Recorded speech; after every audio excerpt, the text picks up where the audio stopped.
Bugün ilk dərsimiz mühazirə idi. Mövzu maraqlı idi və müəllim də çox yaxşı izah etdi mövzunu.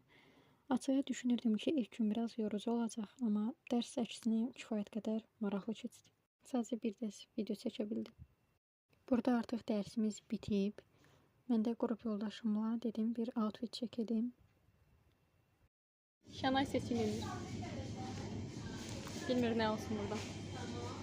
Məsləhət görün. Кому я говорю свой?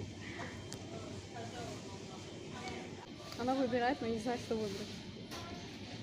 А я уже выбрала. Я купила пиццу и не могу показать, но айсти. Можете видеть. Манго. Seçimimi göster. Mango. Mango almış. Başla давай.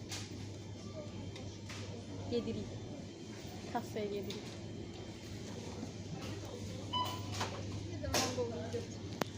Özü de bilmir ne götürür. Mangolunu da koydu. Давай выбирай одну. O 1 manat 5 qəpik daha. İndi 2 manat. 5 qəpik. Məzələnmə. Давай возьми adını. 1 manat götür də. 1 manatı bir aşağıdaki Ice-T'dən götür. Xırdan yoxdur. I am so angry. Давай Şanay уже. Ayaqlarım qırıldı. Hələ də bilmir nə götür.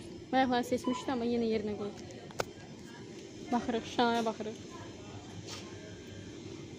Qoy dayı, qoy. Birini götür. Şaxtanı götürün yoxsa mango olur.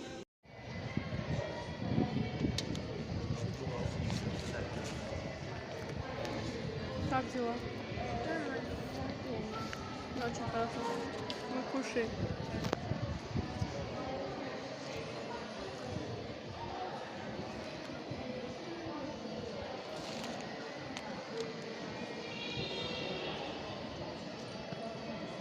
Вкусно? Очень. Показываем свои напитки. Свои напитки.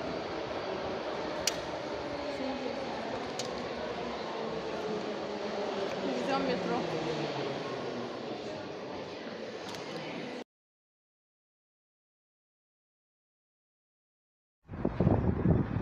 Ждем автобуса. Пока что автобуса нет.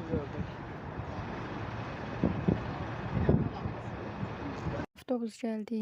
Vlog bu qədər idi. İzlədiyiniz üçün təşəkkürlər. Videonu bəyənməyi və səhifəni izləməyi unutmayın. Sağ olun.